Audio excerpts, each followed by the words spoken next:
कुंभ राशि वाले बंधुओं, स्वागत है आप सभी का। अभिनंदन है मंथन भिंड यूट्यूब चैनल में। तो कुंभ राशि वालों, जरा ध्यान से सुनिए। सबसे पहले तो बाबा भोलेनाथ के दर्शन करिए और सभी प्यारे भक्तों को, महामाई के श्रेष्ठ और बहुत ही सुंदर बालकों को महाशिवरात्रि की हृदय से शुभकामनाएं। आप सभी के जीवन में बाबा की पूर्ण कृपा और आशीर्वाद बरसे और आपका जीवन सुखमय हो। अब सबसे बड़ी बात ध्यान से सुनिए। शिवरात्रि के तुरंत बाद आपके जीवन काल में अनिष्ट घटनाओं का एक सिलसिला प्रारंभ होने वाला है। नकारात्मक 3 बड़ी घटनाएं घटित होंगी और सबसे बड़ी बात कि ये घटनाएं रोक पाना बहुत मुश्किल होगा, क्योंकि इन घटनाओं का संबंध पराभौतिक शक्तियों से है। जी हाँ, ऐसा हम क्यों कह रहे हैं, जरा बारीकी से समझिए। केवल शब्दों को पकड़कर निर्णय की स्थिति में ना पहुंचिए, पहले हमारी बातों को समझने का प्रयास करिए। इस समय पर बुध, शुक्र, सूर्य तीनों के तीनों राहु की चपेट में आ चुके हैं। सूर्य ग्रहों का राजा है और जब इसे ग्रहण लगता है तो संपूर्ण ग्रहमाला के ग्रहों पर इसका प्रभाव कहीं ना कहीं दिखाई देता है। इसी के साथ साथ मंगल बद का है, गुरु वक्री है, तो ये स्थितियां भी नकारात्मक है। कहने का मतलब यह है कि स्थिति अच्छी नहीं है। ये वही स्थिति है जबकि किसी के ऊपर तंत्र मंत्र किया जाता है, नकारात्मकता हावी होती है, जीवन में बुरी घटनाएं होनी शुरू हो जाती हैं और सबसे बड़ी बात कि इंसान गलती करता है। इसी को विनाश काल कहते हैं। हालांकि महाशिवरात्रि बहुत ही पवित्र, दिव्य और शुभ पर्व है, लेकिन इसी दिव्य, पवित्र, शुभ पर्व में भी अशुभ घटनाओं को भी अंजाम दिया जाता है, क्योंकि आज का यह युग, समय, काल अत्यंत नकारात्मक है। इसे कलयुग तभी तो कहते हैं क्योंकि यहाँ कली का वास है।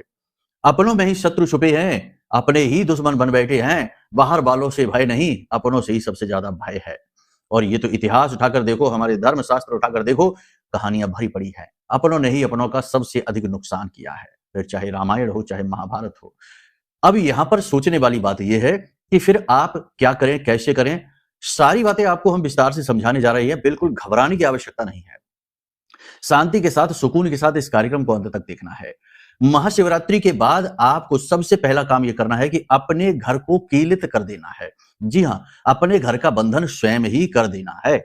अब ये क्या है, इसे आप समझिए। जैसे कि आप घर से बाहर कहीं जाते हैं, अपने घर को सूना छोड़कर जाते हैं, तो उस समय आप अपने घर के हर एक कमरे के दरवाजे पर और मुख्य दरवाजे पर भी ताला लगाकर जाते हैं। यानी कि घर को बंद करके जाते हैं, घर का बंधन करके जाते हैं, ताकि कोई बाहर का कोई नकारात्मक या दुर्भावना से ग्रसित कोई व्यक्ति आपके घर में प्रवेश ना कर जाए। इसी प्रकार आपके घर में ऊर्जाओं का जो आदान प्रदान हो रहा है, इसमें कोई नकारात्मक ऊर्जा, किसी के द्वारा किया गया कोई तंत्र मंत्र, कोई नेगेटिव स्थिति, कोई पिशाची शक्ति यूं ही अनायास ही आपके घर में ना प्रवेश कर जाए, इसलिए आपको अपने घर का कीलन करना पड़ेगा, स्वयं बंधन करना पड़ेगा। ये पवित्र बंधन होगा, महामाई की दिव्य शक्ति को आपके जीवन में लेकर आएगा और बहुत ही शक्तिशाली बंधन होगा, वैदिक पद्धति पर आधारित होगा। इस बंधन को करने की पूरी विधि आपको इस कार्यक्रम के अंत में बताने वाले हैं। इसे जरूर जान लेना, वरना आप बड़ी मुसीबत में फंसने जा रहे हैं। हम जानते हैं कि इस समय आपके जीवन में कोई स्थिति अच्छी नहीं है, अभी भी परिस्थितियां विपरीत हैं और आप कुछ नया करने का, कुछ बड़ा करने का प्लान करके बैठे हैं। मुसीबतों से बाहर निकलने के रास्ते खोज रहे हैं। तो ऐसे में इस बात की प्रबल संभावना है कि आप गलत निर्णय ले लें और गलत राह पर चले जाएं और वर्षों वर्ष अपने खराब कर लें, परिवार को भी मुसीबत में डाल लें। तो ऐसे में आपको चाहिए सही मार्गदर्शन, और मार्गदर्शन देने का कार्य महामाई कर रही हैं इस कार्यक्रम के माध्यम से। कार्यक्रम में हम आपको बताएंगे आने वाले 3 से 5 दिनों की सटीक 5 बड़ी भविष्यवाणियां, जो आपके लिए रोड मैप का कार्य करेंगी, आपको सही निर्णय लेने में पूरी मदद करेंगी। कुछ अनिष्ट घटनाओं के विषय में भी बताएंगे जो घटित हो सकती हैं, लेकिन यदि आप अपनी सुरक्षा करने में सक्षम हो जाएंगे तो ये घटनाएं आपका बाल भी वाकई नहीं कर पाएंगे। इन घटनाओं से संबंधित एक प्रश्न, अभी हम कल ही एक श्रीमान हैं, उनसे हम बात कर रहे थे, कुंडली विश्लेषण किया था, अपॉइंटमेंट उन्होंने लिया था, तो हम उनसे बात कर रहे थे। तो अंत में उन्होंने हमसे कहा कि गुरुजी, आपकी सारी बातें अच्छी हैं, सूट हो रही हैं हमारे जीवन पर पूरी तरीके से, लेकिन भविष्य की किसने देखा है? जो होना है वो तो होकर ही रहेगा और उसे तो टाला भी नहीं जा सकता है। तो फिर क्या फायदा हुआ कुंडली दिखवाने का? तो हमने उनसे कहा कि देखो, ये प्रश्न आपके मन में भी आ सकता है, कोई ना कोई आपके आसपास ऐसा होगा जो आपसे ऐसी बातें बोल सकता है कि कुछ नहीं होता कुंडली दिखाने से, कुछ नहीं होता ग्रह नक्षत्रों की बात करने से, जो होना है वो तो होकर ही रहेगा, वो तो कभी बदलेगा नहीं। तो फिर क्या फायदा है जब कुछ बदल ही नहीं सकता है? तो देखो, उन लोगों के लिए यही जवाब देते हैं। इसे ध्यान से सुनो, ये आपको भी मार्गदर्शन देगा। बदला जा सकता है, ये बात निश्चित है, और इसके लिए इतिहास उठाकर आप देख लो। मार्कंडेय ऋषि की कहानी है, काकभूषुंडी की कहानी है, और तमाम सारी डाकू रत्नाकर की कहानी है, जिनका कायाकल्प हो गया, जो पूर्ण रूप से बदल गए और कोई डाकू से संत बन गया, किसी को जीवन दान मिल गया और किसी को मुक्ति का मार्ग मिल गया। बहुत सारी कहानियां हैं। खैर उनको अभी छोड़ो, आज के परिवेश में आपको ये समझा देते हैं। मानकर चलते हैं कि आपके क्षेत्र में, आपके एरिया में प्रचंड तूफान आने वाला है, तो गवर्नमेंट क्या करती है? गवर्नमेंट आपको सूचना देती है, सरकार आपको सूचना दे देती है पहले से ही कि एक बहुत बड़ा तूफान बवंडर आपके गली मोहल्ले में, आपके शहर में आने वाला है। तो अब यहां पर सरकार ने आपको पूर्व सूचना दे दी है, लेकिन सरकार ने तूफान को नहीं रोका है और ना ही वो रोक पाएगी, लेकिन पूर्व सूचना आपके पास है, तो अब इसका आप लाभ ले सकते हैं। अपने शहर को छोड़कर कुछ दिनों के लिए बाहर जा सकते हैं, अपने शहर में, अपने घर में किसी सुरक्षित स्थान में जा सकते हैं, तलघर में जा सकते हैं, बंकर में जा सकते हैं। अपनी सुरक्षा के जितने भी संसाधन आपके पास है उनका प्रयोग कर सकते हैं। सरकार भी आपकी मदद कर सकती है। तो हुआ क्या? अब तूफान आया लेकिन आपको नुकसान नहीं हुआ, आपकी जान बच गई, आपका बहुत सारा नुकसान होने से बच गया और जिंदगी आपकी खतरे में नहीं आई। तो तूफान की घटना जो होनी थी वह तो होकर ही रही, वो नहीं टल सकती, वो तो होगी ही। इसी प्रकार ग्रह ने जब परिवर्तन कर लिया, भाव परिवर्तन कर लिया, तो वो तो अपने स्वभाव को सभी के ऊपर डालेगा ही, प्रभाव डालेगा ही। लेकिन जो जागरूक होते हैं वो कुछ उपाय क्रियाओं के माध्यम से, सावधानी के माध्यम से इनके प्रभाव से काफी हद तक 70-80% तक और कभी-कभी 100% तक बच जाते हैं। तभी तो जब कुंडली दिखाई जाती है तो हम लोग आप लोगों से कहते हैं कि संभल कर रहना, आने वाले 6 महीने आपके लिए बड़े खतरनाक हैं। शुरुआत के 15 दिन बड़े खतरनाक है, दुर्घटना हो सकती है, कर्जे में आ सकते हो, कोई फ्रॉड हो सकता है। और बहुत सारे लोग कहते हैं कि हाँ गुरुजी आपने सही कहा था, हमारे साथ फ्रॉड हो गया। एक श्रीमान थे, उन्होंने कहा कि हमारे साथ में 87,000 रुपए का साइबर फ्रॉड हो गया, सोशल फ्रॉड हो गया। तो कहने का मतलब यह है कि ये सारी बातें क्या हैं? यही तो ज्योतिष काम आता है। ज्योतिष ना भविष्य बनाता है और ना ही भविष्य बदलता है। ज्योतिष केवल भविष्य के संकेत देता है और आपको बचने का पूरा मौका देता है। आपको शायद समझ में आ गई होगी बात हमारी। नहीं समझ में आई है तो कोई बात नहीं, भगवान आपका मालिक है। अब यहां पर ध्यान से सुनिए, हम आपको बताने जा रहे हैं वो सूत्र जो शिव को अति प्रिय है और आपके जीवन में आपके उद्धार के कारक बनेंगे। इन्हें भी जान लेना। कार्यक्रम बेहद महत्वपूर्ण है। ज्योतिषीय ज्ञान गणित से तो ओतप्रोत है ही, धर्म, आध्यात्म और चेतना की जागृति से भी ओतप्रोत है। इसे देखना बहुत आवश्यक है। चलिए महामाई को याद करते हैं। माई के दर्शन पहले करिए, फिर लिखिए जय मां भद्रकाली कृपा करो। श्री यंत्र के विषय में बता देते हैं, नहीं तो बाद में कहेंगे कि हमें तो पता ही नहीं चला। श्री यंत्र महाशिवरात्रि के तुरंत बाद मिलने प्रारंभ हो जाएंगे। जागृत लगभग हो ही चुके हैं। महाशिवरात्रि की रात्रि में अंतिम साधना होगी, अंतिम पूजा होगी, अंतिम हवन होगा और उसके बाद जागृत श्री यंत्र ऊर्जा से भरपूर अष्टलक्ष्मी को आपके घर में स्थापित करने का सामर्थ्य रखने वाले महान श्री यंत्र आपके लिए उपलब्ध होंगे।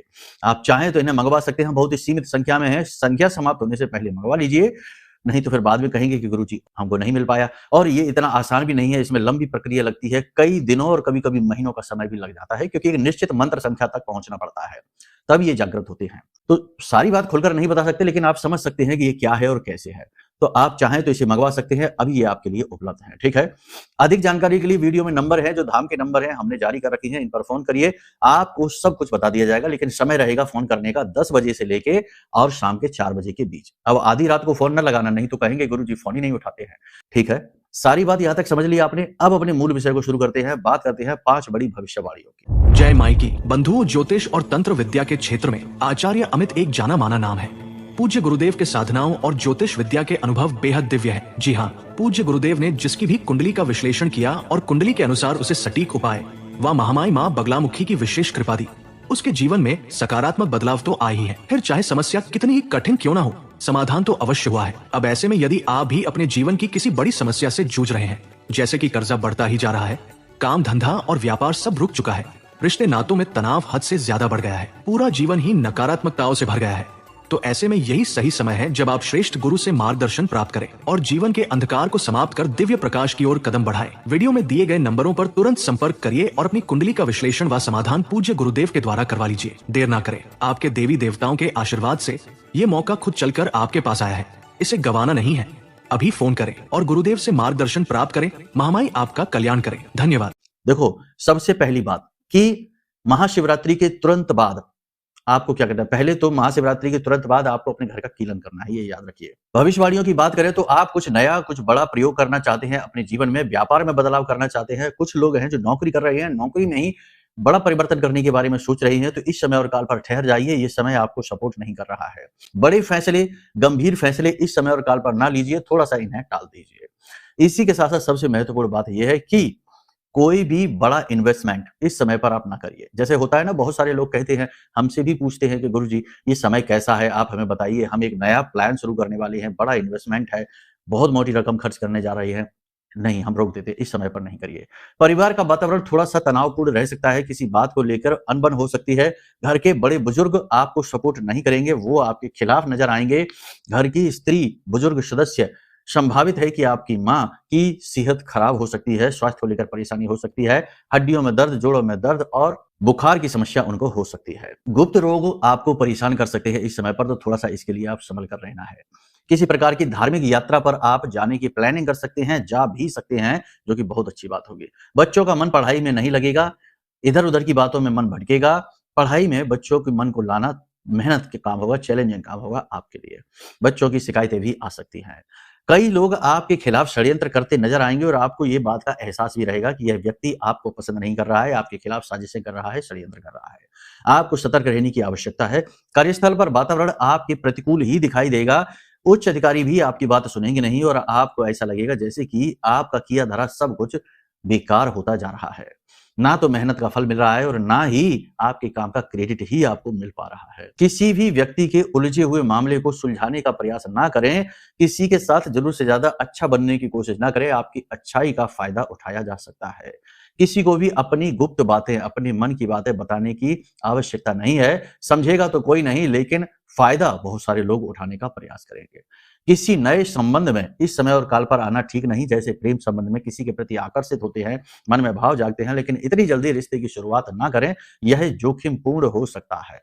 किसी प्रकार का फ्रॉड आपके साथ हो सकता है, पैसे को लेकर हो सकता है फ्रॉड, कोई आपसे पैसे मांग सकता है, कोई इमोशनल फ्रॉड आपके साथ हो सकता है। तो इस समय और काल पर थोड़ा-सा आपको अलर्ट रहने की आवश्यकता है। अपनी चीज़ों की केयर करें। आपकी कोई कीमती चीज़, इलेक्ट्रॉनिक सामान, बड़ा सामान, भारी सामान, इन्हें आप सँभाल कर रखें, कीमती चीज़ों को सँभाल कर रखें। चोरी हो सकती है, खो सकती है या टूट-फूट सकती हैं। आपका आपके सहयोगी, आपके मित्रों के साथ, यानी जो आपके सहकर्मी हैं, उनके साथ ही झगड़ा हो सकता है, तनाव की स्थिति बन सकती है। बिना पूरी तैयारी के साथ किसी भी व्यक्ति के साथ ना तो बात करें, ना बिज़नेस करें और ना ही कोई बड़ा कार्य करें। तैयारी आपके लिए अत्यंत आवश्यक है। बिना सोचे-समझे किसी से कोई भी बात ना कहें, वरना लोग अर्थ का अनर्थ करेंगे और आपके ऊपर लांछन लगेंगे। मन में आपके प्रेम भाव काम वासना के रूप में जागेगा और आप गलत प्रेम संबंधों में फंस सकते हैं। प्रेमी जीवन की बात करें तो प्रेमी जीवन में वैसे तो सब कुछ ना सामान्य सा रहेगा, लेकिन कहीं ना कहीं थोड़ा बहुत तनाव भी स्पष्ट तौर पर दिखाई देगा। प्रेम तत्व की कमी रहेगी। हो सकता है कि पार्टनर के जीवन में किसी प्रकार का कोई क्लेश चल रहा है, कोई तनाव चल रहा है और आप उसे समझ ना पाए और इस वजह से बात बिगड़ भी सकती है। जीवन साथी की बात करें तो दाम्पत्य जीवन में प्रेम तत्व तो रहेगा, सब कुछ रहेगा, लेकिन कहीं ना कहीं जीवन की व्यस्तता की वजह से आप इस भाव को महसूस नहीं कर पाएंगे। यानी कि दाम्पत्य सुख की देखा जाए तो कहीं ना कहीं कमी ही दिखाई देगी। आपको ऐसा लगेगा जैसे कि आपको दरिद्रता घेर रही है। पैसा आपके हाथों से फिसलता चला जाएगा। आपके जीवन में नकारात्मकता बढ़ती चली जाएगी। लोग अनावश्यक रूप से आपसे बुराई मानेंगे और आपसे दूरी बनाने लगेंगे। आपके अपने भी आपको समझने की कोशिश नहीं करेंगे। आपकी बातों का, आपके बोलने के अंदाज का, आपकी चीजों का उल्टा सीधा मतलब निकालेंगे और व्यंग्य आपके ऊपर करेंगे। कहीं ना कहीं कोई ना कोई व्यक्ति ऐसा है जो आपका बातों ही बातों में अपमान भी करने की कोशिश करेगा। अपमान हो भी सकता है। लांछनों से बचें, सतर्क रहें और किसी भी व्यक्ति को अपना हमदर्द ना समझें। ऐसी स्थिति में आपको अपना गुरु स्वयं बनना होगा, अपने हमदर्द स्वयं बनना होगा। वाहन आदि सावधानी के साथ चलाएं, इसे दुर्घटना का योग भी कहते हैं। जबकि सूर्य को ग्रहण लगता है और देव ग्रह भी सपोर्ट नहीं कर पा रहे होते हैं, तो ये दुर्घटना का योग होता है। ऐसे में आप जल्दबाजी में बोलेंगे, जल्दबाजी में काम करेंगे और जल्दबाजी में ही गाड़ी चलाएंगे, वाहन आदि चलाएंगे तो दुर्घटना हो सकती है। नींद लेने में बाधा उत्पन्न हो सकती है। नींद लेने में परेशानी इसलिए आएगी क्योंकि इस समय पर चंद्रमा की स्थिति भी ज्यादा अच्छी नहीं है। कहने का मतलब यह है कि यहाँ पर थोड़ी सी स्थितियां आपके लिए निगेटिव रहेंगी। अब कुछ पॉजिटिव स्थितियां भी हैं, तो आप इन्हें भी ध्यान से समझ लीजिए।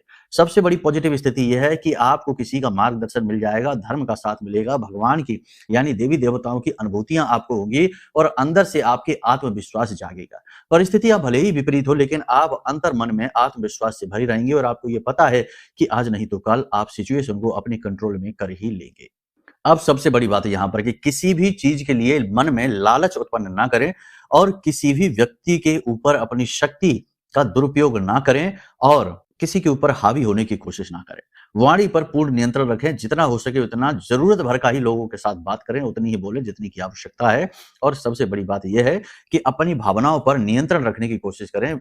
अनियंत्रित भावनाएं आपको तमाम परेशानियों में फंसाने का कार्य करेंगी। बस इन सब चीजों पर आप ध्यान रखिए तो आपका समय और काल अच्छा गुजरेगा। अब बात करते हैं अनिष्टकारी 3 घटनाओं के बारे में जो हमने आपको बताया था। यदि महाशिवरात्रि के तुरंत बाद कोई दुर्घटना हो जाती है, पैसे का लॉस हो जाता है, कोई महँगी चीज़ खो जाती है या फिर किसी बात को लेकर किसी के साथ झगड़ा हो जाता है, झड़प हो जाती है और आपका अपमान हो जाता है, तो समझ जाना कि ये समय है जब किसी ने आपके ऊपर किसी प्रकार का बंधन कर दिया है। कोई नेगेटिव एनर्जी अचानक ही आपकी ओर आकृष्ट हो चुकी है, इसे भगाने का कार्य अब आपका ही है, आपको करना ही पड़ेगा। पहली चीज़ ये, क्योंकि ग्रह स्थितियाँ भी इस समय और काल पर कमज़ोर हैं। दूसरा कि यदि अचानक महाशिवरात्रि के बाद आपका स्वास्थ्य खराब हो जाता है, स्वास्थ्य को लेकर समस्याएँ उत्पन्न होने लगती हैं, बिना मतलब में आलस, थकान, सुस्ती और सोचने-समझने की शक्ति कमज़ोर होने लगती है, तो ये भी प्रबल संकेत है, थोड़ा संभल कर रहना है। इसी के साथ-साथ तीसरा कि जो आपका बहुत अच्छा प्रेमी है, जो आपका बहुत अच्छा रिश्ता है, उसमें भी बिना किसी बात के तनाव उत्पन्न हो जाए, बिना किसी बात के झगड़ा हो जाए, रिश्ता खराब होने लग जाए, तो ये भी संकेत है कि बंधन है, नज़र लग चुकी है, तंत्र-मंत्र हो चुका है। तो अब ऐसी स्थिति में आपको क्या करना है? 2-3 काम हैं जो आपको ज़रूर करने हैं। सबसे पहला काम ये है कि महाशिवरात्रि के तुरंत बाद 7 दिन तक लगातार अपने घर में धूनी ज़रूर दीजिए। धूनी क्या होती है? रात्रि और दिन जब समाप्त हो रहे होते हैं, मिल रहे होते हैं, यानी कि शाम के समय गोधूली अवस्था में, उस समय पर आपको एक पात्र लेना है, उसमें गाय के गोबर का उपला रखना है, गाय का जो उपला होता है वो रखना है, थोड़ा-सा गाय का घी डालना है, उपले को आपको गर्म कर देना है, जब वह जल जाए, लाल हो जाए, उसके ऊपर थोड़ा-सा घी डालना है, लोबान डालना है, गुग्गल डालना है और पीली सरसों थोड़ी-सी डालनी है, थोड़ा-सा भीमसेनी कपूर रखना है, सब कुछ थोड़ा-थोड़ा आप रखिए और उसके बाद उसमें लौंग का 1 जोड़ा और काली मिर्च के 4 दाने। इतना करके आप उसे जला दीजिए और उसका धुआँ अपने पूरे घर में फैलने दीजिए, जगह-जगह लेकर उसे जाइए। इससे आपके घर का शुद्धिकरण होगा, नेगेटिविटी कोई आई होगी समाप्त हो जाएगी। इसी के साथ-साथ सबसे महत्वपूर्ण बात कि अपने स्नान किए जाने वाले जल में ये 3 चीज़ें ज़रूर डालिए। थोड़ा-सा नमक, समुद्री नमक जो होता है, जो हम खाने में प्रयोग करते हैं, उसे कहते हैं। थोड़ा-सा नमक चुटकी भर, थोड़ी-सी पिसी हुई हल्दी और थोड़ी-सी तुलसी मैया के जड़ की मिट्टी। दिन का समय का ख्याल रखना, ठीक है? रात्रि के समय नहीं करना है ये, बाकी और दिन भी हैं, उनका ख्याल रखना। बाकी आप इन्हें डालकर अपने जल में और फिर आप स्नान करिए, ये बहुत आवश्यक है। और इन सबसे महत्वपूर्ण कि महाशिवरात्रि के बाद कभी भी, जब भी आपको समय मिले, रात्रि के समय जो जूते में जो कील लगती है ना, जो मोचियों के पास मिलती है, ऐसी 11 कीलें लेकर आइए, ठीक है? 11 कील ऐसी लेकर आइए। अब आप अपने घर को कीलने की क्रिया शुरू कर रहे हैं, इसे ज़रा ध्यान से सुन लीजिए। हल्दी की माला आपको लगेगी, इन कीलों को आप लेकर आइए, किसी पीतल की प्लेट में, कटोरी में रख दीजिए और इनके ऊपर पिसी हुई हल्दी डाल दीजिए और इन्हें अच्छी तरीके से हल्दी से मिला लीजिए, मिक्स कर लीजिए। अब आपको माँ बगलामुखी जो हमारी आराध्य देवी हैं, इनकी फोटो तस्वीर के सामने इन कीलों को आपको रख देना है। पीतल की कीलें मिल जाए तो और भी अच्छी बात है, वरना लोहे की कील चलेगी। आपको रख देना है और वहीं पर आपको बैठकर माई का यह मंत्र, हल्दी की माला से 3 माला जाप करनी है। मंत्र आपको मोबाइल की स्क्रीन पर दिखाई दे रहा है, 36 अक्षरी मंत्र है, इसे बोला नहीं जाता है, इसे केवल आप देख लीजिए और उसके बाद आप इस क्रिया को करिए। आपने दीक्षा ली है, नहीं ली है, कोई समस्या नहीं, ये एक प्रयोग है, ये कोई साधना नहीं है, ठीक है? और गुरु की आप टेंशन ना लो, हम आपको यह मंत्र दे रहे हैं तो गुरु शिष्य परंपरा से ही जा रहा है, कोई टेंशन की बात नहीं। इस मंत्र का आप जाप करिए, उसके बाद आपको 7 बार कवच पाठ करना है महामाई का। महामाई का दिव्य कवच यदि आपके पास नहीं है तो आप ये जो नंबर है इन पर आप व्हाट्सएप करना, फ़ोन करना, आपके मोबाइल नंबर पर पीडीएफ के रूप में हम वो कवच भेज देंगे। माई का 7 बार दिव्य कवच का पाठ करना है और उसके बाद आपको अंत में चालीसा का पाठ करना है माई का। इस क्रिया को आपको वहां बैठकर करना है, बाकी माई को धूप दीप नैवेद्य आदि समर्पित करना है। माई से निवेदन करना है कि हे माई, हम अपने घर का कीलन आपकी सहायता से कर रहे हैं, हमारी रक्षा करिए। नेगेटिव एनर्जी कोई भी हमारे घर में हो उसे भगा दीजिए और जीवन में सुख समृद्धि लेकर आइए। इस प्रकार माई से निवेदन करना है, उसके बाद वहां से उठ जाना है। याद रखना कि माई की पूजा में गाय के घी का दीपक जलता है, वहां से उठ जाना है और कीलों को वहीं रखी छोड़ देना है, दीपक जलते छोड़ देना है। अब अगले दिन सुबह सूर्योदय से पहले आपको जागना है, स्नान आदि करके माई के सामने जाना है, फिर से निवेदन करना है, फिर से दीपक जलाना है, धोकर दीपक जलाना और उसके बाद फिर से माई के सामने 1 बार कवच पाठ करना है, 1 माला इसी मंत्र का जाप करना है और इस जो कीलें आपने रखी हैं उन्हें आपको माई से अनुमति लेकर उठा लेना है। अब इन कीलों को आपको अपने घर के चारों कोनों में, बिल्कुल कोने में ले जाकर कहीं भी ठोक देना है। दीवार में ऊंचाई पर ठोकना, और याद रखना कि जहां आपने ठोकी है वहां से दिखाई न दे ये किसी को, ठीक है। और इन कीलों का प्रयोग किसी भी कार्य में नहीं करना, जैसे कि किसी ने टांग दी और उसमें कुछ रखने लगे, कुछ पॉलीथीन टांग दी, कोई थैली टांग दी, नहीं, बिल्कुल पूरा जमीन में दबाने तक ठोक देना है। दो दो करके ठोकेंगे, ठीक है। चारों कोनों में ठोक देनी है। 2 कीलें अपने घर के मुख्य दरवाजे पर ठोकनी है। 10 कीलें हो गई। अब एक कील जो बची है उसे वापस ले जाकर माई के चरणों में रख देनी है, उनकी फोटो के पास हमेशा के लिए रखी रहने देनी है। जब तक ये कील माई के चरणों के पास रखी रहेगी, आपके घर का कीलन रहेगा, कोई आपका बाल भी बांका नहीं कर पाएगा, ना ही जानबूझकर कोई आपके ऊपर कोई तंत्र कर पाएगा और ना ही स्वतः आपके जीवन में कोई नेगेटिव एनर्जी आकर्षित होगी, ठीक है। इस क्रिया को आप जरूर कर लेना, ये आपके लिए अत्यंत आवश्यक क्रिया है इस समय और काल पर। अब जो बातें हमने आपको बताई हैं वो गोचर के आधार पर है, लेकिन यदि जन्म पत्री में कोई बड़ा दोष बना हुआ है तो ये गोचर के आधार पर बताई गई बातें ज्यादा प्रभावित करेंगी नहीं आपको। आपको कुंडली का आकलन कराना ही पड़ेगा। जब आप कुंडली का आकलन कराएंगे तो आपको आपके उन प्रश्नों के जवाब मिलेंगे जो अब तक कोई आपको दे नहीं पाया है, और समाधान भी मिलेंगे 100% गारंटी के साथ, ठीक है। इसी के साथ साथ महामाई की पूर्ण सुरक्षा, स्वयं के शरीर की सुरक्षा, अपने घर की सुरक्षा प्राप्त करने के लिए महामाई का यह दिव्य महारक्षा कवच है जो हमने आपके लिए अभिमंत्रित किया है। माई के सबसे शक्तिशाली मंत्र से जागृत है, अभिमंत्रित है। इस दिव्य कवच को भी आप मंगवा सकते हैं। यह आपके लिए किसी संजीवनी बूटी से कम नहीं रहेगा। इसे मंगा लीजिए, आपका उद्धार हो जाएगा। तो चलिए बंधुओं, वाणी को हम अब यही विराम देते हैं। यदि मन में कोई प्रश्न उठे, जैसे कुंडली आकलन कराना है या महारक्षा कवच मंगाना है या श्री यंत्र के बारे में जानना है, कुछ भी जानना है, तो वीडियो में नंबर है, फोन कर लेना, सब कुछ आपको बता देंगे, ठीक है। प्रेम से बोलिए जय माई की, जय मां बगलामुखी। हमारे प्रिय और परम पूज्य आचार्य जी ने अपनी साधनाओं के अनुभवों पर आधारित शक्तिशाली उपाय और क्रियाओं के माध्यम से हजारों लोगों के जीवन को पूरी तरह से बदला है। आचार्य जी के द्वारा बताया गया हर एक उपाय इतना सटीक और कारगर होता है कि जो भी इसे पूरे भाव के साथ कर लेता है उसे साक्षात महामाई की कृपा और आशीर्वाद प्राप्त हो जाती है। इसलिए निसंकोच इन उपायों को पूरे भाव के साथ करिए, आपका कल्याण होगा। जय माई की।